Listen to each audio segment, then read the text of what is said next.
আসসালামু আলাইকুম সকলকে। আজকে আমরা ম্যাট্রিক্স নির্ণয় চ্যাপ্টারের আরও কিছু গুরুত্বপূর্ণ এমসিকিউ শিখব। পূর্বের ভিডিওতে আমরা কিছু এমসিকিউ দিয়েছি, এটা হচ্ছে তার সেকেন্ড পার্ট। তোমরা চাইলে পূর্বের ভিডিওটা দেখে আসতে পারো। আচ্ছা, আমরা তাহলে শুরু করি। 15 নম্বর এমসিকিউটা যেটা বলছে, একটা ম্যাট্রিক্স দেয়া আছে, তারপরে যোগ দেয় একটা ম্যাট্রিক্স, তারপরে ইকুয়াল দেয়া আছে। এখন প্রশ্নে বলছে এক্স ওয়াই জেড এর মান কত। আচ্ছা ধরো, এই ধরনের এমসিকিউগুলো সলভ করার ক্ষেত্রে আমরা এই যে এক্স, এটা বরাবর এটা যোগ হিসেবে আছে, এটা ইকুয়ালে আছে 7।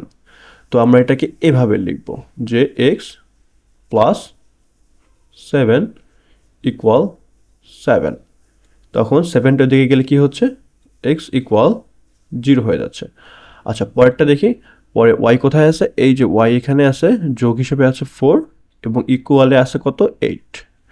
এখন আমরা এখানে লিখব 4 plus Y equal 8। Y equal 8 minus 4 equal কত লেখা যায়, 4। তাহলে ওয়াই এর মান 4। আর তারপরে এখন জেড খুঁজি, জেড কোথায় আছে আমাদের, জেড হচ্ছে এখানে, আর এখানে 4 আর এখানে আছে 0। তাহলে 4 প্লাস জেড ইকুয়াল 0 যদি হয়ে থাকে তাহলে জেড ইকুয়াল হবে -4। আচ্ছা, তাহলে এক্স এর মান 0, ওয়াই এর মান 4, -4। তাহলে 0 4 -4, তাহলে অ্যান্সার হচ্ছে এখানে গ। পরবর্তী এমসিকিউর ক্ষেত্রে বলছে একটা ম্যাট্রিক্স এ দেয়া আছে এবং ম্যাট্রিক্সের 1 3 মানে হচ্ছে প্রথমটা হচ্ছে আমাদের কলাম, আর দ্বিতীয়টা হচ্ছে আমাদের সারি, এবং তারপরে 3 3 তম ভুক্তি, দুইটির যোগফল এক্স প্লাস 3 হলে এক্স এর মান কত। আচ্ছা, আমরা 1 3 তম ভুক্তিটা নির্ণয় করি আগে। 1 3, এই ভুক্তি কোনটা, এই ভুক্তি হচ্ছে 2। এই যে দেখো, প্রথমে হচ্ছে আমাদের কলাম, পরেরটা হচ্ছে সারি। তাহলে এটা আমরা পেয়ে গেছি 2। আর আরেকটা কোথায় আছে, আরেকটা বলছে 3 3, তাহলে 3 নম্বর কলাম 3 নম্বর সারি, তার মানে এইটা। এটা যদি হয়ে থাকে তাহলে আমরা লিখে ফেলি এটাকে 1। এখন বলছে এততম দুইটি তম ভুক্তি দুইটির যোগফল, তার মানে এই যে 2 প্লাস 1, এটার যোগফল কত বলছে, এক্স প্লাস 3 বলছে। তাহলে হচ্ছে x equal 3 minus 3 equal 0। X equal 0। 0 কোথায় আছে, এই যে ঘ নম্বরে আমাদের উত্তর আছে 0। আচ্ছা, আমরা পরবর্তী এমসিকিউটা দেখি। পরবর্তী এমসিকিউ এ বলছে একটা ম্যাট্রিক্স এ দেওয়া আছে, তারপরে বলছে হলে এ প্লাস 3i কত। হ্যাঁ, আচ্ছা তাহলে আমরা এটা একটু লিখে ফেলি। হ্যাঁ, নর্মালি তারপরে যোগ করে দিলেই হয়ে যাবে আমাদের 1 2 3 4 -1 2 0 1 -5। এটা হচ্ছে আমাদের একটা এই ম্যাট্রিক্সটা, তারপরে যোগ দিয়ে 3i। আচ্ছা, 3i যদি কীভাবে লিখতে হয়, এই যে এভাবে 0 0 0 3 0 0 0 3 এভাবে লিখি আমরা। হ্যাঁ, 3iটাকে এখন যদি আমরা নর্মালি যোগ করে দিই তাহলে আমাদের উত্তর হয়ে যাবে। নর্মালি যোগ করে দিই। আচ্ছা, 4 2 3 4 2 হচ্ছে এখানে, আর এখানে হচ্ছে 2 0 1, এখানে হচ্ছে কত, -2। দেখি তো এটা কোথায় আছে।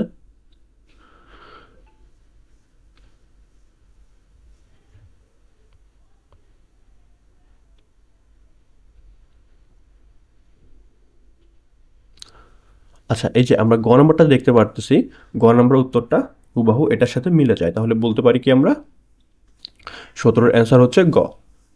আচ্ছা, 18 নম্বর এমসিকিউটা আমরা একটু বোঝার চেষ্টা করি। এখানে বলছে এ প্লাস বির একটা মান দেয়া আছে এবং এ মাইনাস বি আরেকটা মান ম্যাট্রিক্স দেয়া আছে।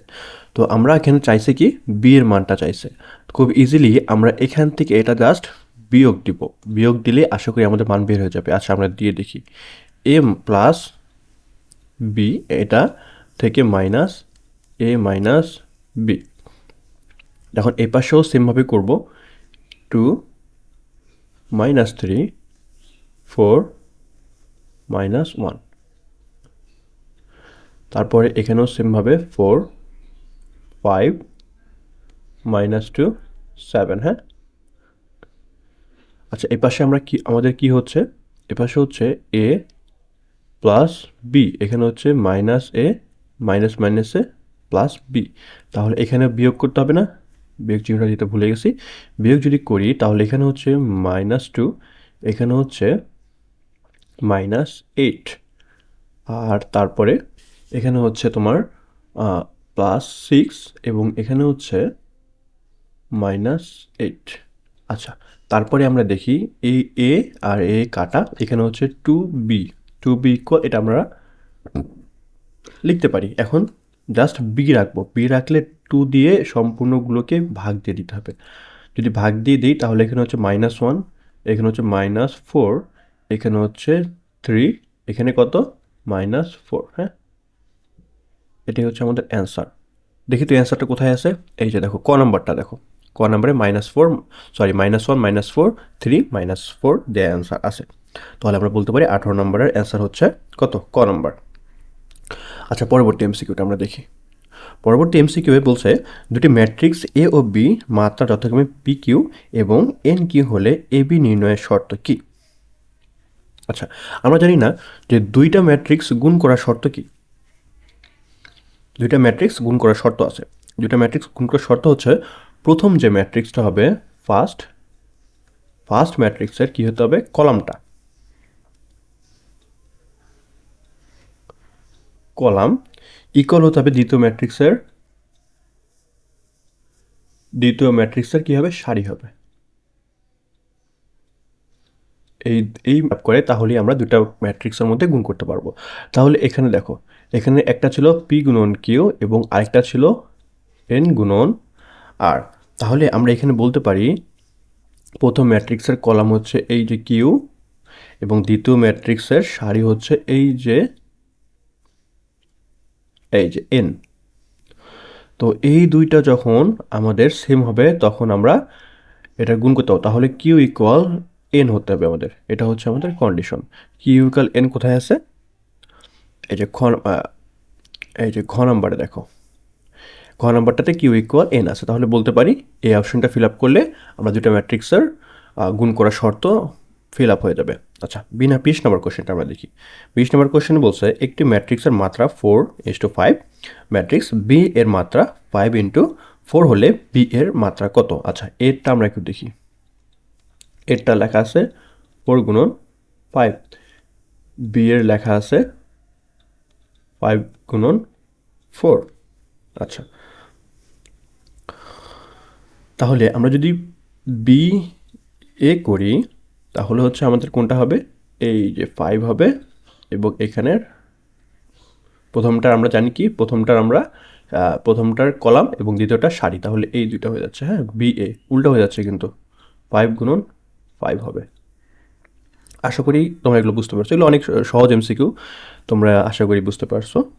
তাহলে অ্যান্সার হবে খ। পরবর্তী এমসিকিউটা বলছে এ বি সি ম্যাট্রিক্সের মাত্রা যথাক্রমে 3:4, 4:5 এবং 5:2 হলে এ বি ইন্টু সি এর মাত্রা কোনটি। খুবই ইজি একটা এমসিকিউ। আচ্ছা আমরা সিএল বাই এভাবে লিখিত এ বি, প্রথমে গুণ দিতে বলছে না, তাহলে এ বিটাকে আগে লিখে নিই। এ বিটা হচ্ছে 3:4, এটা।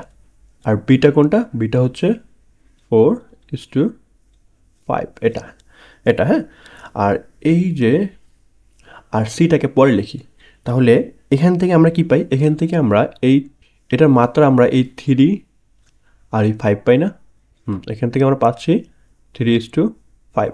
আচ্ছা এটা গেল এ বি। এখন গুণ আমরা সি দিব, সি এর ক্ষেত্রে কী ছিল 5:2।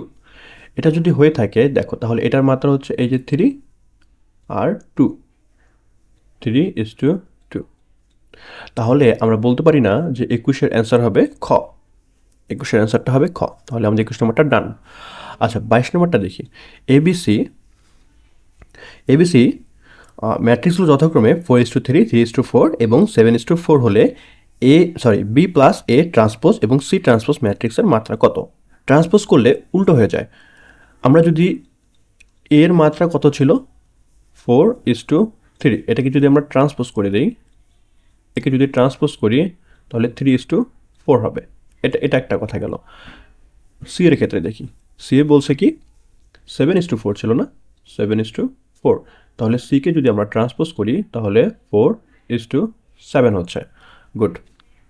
তাহলে আমরা এখন বি প্লাস এ ট্রান্সপোজ করি, হ্যাঁ, বি প্লাস যদি এ ট্রান্সপোজ করি, বি এর মানটা কত ছিল, নর্মাল বি ছিল 3:4, হ্যাঁ, এবং এবং এটা ছিল কত, 3:4, তাহলে এটা সেম সেম থাকবে, 3:4ই থাকবে, যেহেতু যোগের ক্ষেত্রে এটা অমনই হয়, হ্যাঁ। আর তারপরে গুণ দেওয়া ছিল সি, তাহলে এখন সি ট্রান্সপোজটাকে এখানে যদি গুণ দেই, সি ট্রান্সপোজটা কী ছিল, 4:7 ছিল, তাহলে এখানে হচ্ছে 4:7, 4:7 হয়ে থাকে, এই যে 4 মিলে গেলো, তাহলে মাত্রা হচ্ছে 3:7। 3:7 কোথায়, এই যে খ নাম্বারটা, হ্যাঁ। তাহলে 22 নম্বরটা আমরা খুব ভালো করে বুঝে গেলাম এটার মাত্রা কীভাবে নির্ণয় করতে হবে। আচ্ছা, আমরা পরবর্তী এমসিকিউটা দেখি। পরবর্তী এমসিকিউ এ কী বলছে, 1 - 1 এবং বি হচ্ছে 203 হলে বি গুণন এ। আচ্ছা, এটা খুব একটা ইন্টারেস্টিং, এটা আসলে গুণ করার কোনো প্রয়োজনই হবে না। প্রথমটার ক্ষেত্রে আমরা একটু মাত্রাগুলো দেখি, হ্যাঁ। প্রথম যে এটা আছে এর মাত্রা হচ্ছে 3:1, কারণ কলাম হচ্ছে সারি হচ্ছে একটা এবং কলাম হচ্ছে 3টা। আর বি এর ক্ষেত্রে 2:3, 1:3, তাহলে দেখো এটা তাহলে মাত্রা কি হবে, 3:3 হচ্ছে না, 3:3 মাত্রার মধ্যে শুধুমাত্র একটাই অপশন আছে, তাহলে গুণ না করলে আমরা বুঝতে পারতেছি 23-এর অ্যান্সার হবে কত, ঘ। 24 নম্বরে বলছে কি যে এম একটা ম্যাট্রিক্স দেয়া আছে, এখন বলছে এম ট্রান্সপোজ গুণন আই কত, আই কোনটি, হ্যাঁ। আচ্ছা, আমরা একটা জিনিস জানি কি যে এই যে অভেদক যে কোনো ম্যাট্রিক্সের সাথে আমরা যেটাই গুণ দিব না কেন সেটাই হবে। এটার সাথে যদি আমরা এ কে গুণ দিই তাহলে এই হবে, আবার এটা এ এর ট্রান্সপোজের সাথে যদি আমরা আইকে গুণ দেই তাহলে অ্যান্সার হবে এ ট্রান্সপোজ। আমরা এটা হয়তো আমরা জানি, হ্যাঁ। এই বেসিকটা দিয়ে আমরা এটা সমাধান করব। আচ্ছা, এখানে বলছে এম ট্রান্সপোজ আই, তাহলে এইটার অ্যান্সারও ঠিক এম ট্রান্সপোজ হবে না, এম ট্রান্সপোজ আই হইলে এটাও কিন্তু এম ট্রান্সপোজই হবে, হ্যাঁ। এটা যদি এম ট্রান্সপোজ হয়ে থাকে তাহলে এমকে ট্রান্সপোজ করে দিই আমরা জাস্ট, তাহলে এখানে হচ্ছে 5 - 3 1 4 2 7, এখানে হচ্ছে 0 1 2, এই যে এটা হবে আমাদের অ্যান্সার। মিলে দেখি তো কোনটার সাথে মিলে, -3, এই তো দেখো খ নাম্বারের সাথে মিলে গেছে 24 নাম্বারটা। তাহলে 24-এর অ্যান্সার হচ্ছে খ। আচ্ছা, পরবর্তী এমসিকিউটা দেখি। পরবর্তী একটা ম্যাট্রিক্স দেওয়া আছে, তারপরে বলছে p² - 2i এর মান কত। এর খুবই একটা ইজি, p² - 2i, তাহলে আমরা পিটাকে প্রথমে স্কোয়ার দিতে হবে, 1 - 1 0 3, হ্যাঁ। আচ্ছা, এটার সাথে স্কোয়ার যদি দিই আবার সেম -1 0, তাহলে গুণ দিলে হচ্ছে 1 + 0 -1 -3, এখানে হচ্ছে 0 + 0, এখানে হচ্ছে 0 + 9, 1 -4 0। আচ্ছা, এটার সাথে আমাদের কি 2 মাইনাস করতে হবে, 2i করলে যদি মাইনাস করি, এখানে হচ্ছে 2 0 0 2, এটা যদি আমরা মাইনাস করে দিই তাহলে হচ্ছে আমাদের -1, আর এখানে হচ্ছে -4, এখানে হচ্ছে 0, এখানে হচ্ছে +7। আমার অ্যান্সারটা দেখো, এই যে ক্ষয় নাম্বারের সাথে হুবহু মিলে গেছে, তাহলে বলতে পারি এটা অ্যান্সার এটা হবে। আচ্ছা, এখন আমরা 26 নম্বর প্রশ্নটা বলছে একটি বর্গ ম্যাট্রিক্স a⁵ = a হলে এ ম্যাট্রিক্সের পর্যায়কাল কত। আচ্ছা, আমরা একটা কন্ডিশন জানি, বিষয়টা এমন, একটা বর্গ ম্যাট্রিক্সের ক্ষেত্রে যদি k+1 যদি এই এ ম্যাট্রিক্সটাই হয়ে থাকে, তাহলে আমরা সেই ক্ষেত্রে এটাকে কি বলতে পারবো, এই কে যে ভ্যালুটা হবে এটা হচ্ছে তার কি পর্যায়কাল, হ্যাঁ। তাহলে এই এর উপরে 5 ছিল না, তা 5টাকে আমরা 4+1 লিখতে পারি না, = a হচ্ছে না, তাহলে এই যে এটাই তো কে এর ভ্যালু, তাই না। তাহলে k = 4, তাহলে সেখান থেকে আমরা বলতে পারি এটার পর্যায় হচ্ছে 4। আজকের ক্লাস এই পর্যন্তই। যদি ক্লাসটি ভালো লাগে তাহলে আমাদের পরবর্তী ক্লাসগুলো দেখার জন্য অনুরোধ রইল। ধন্যবাদ সকলকে।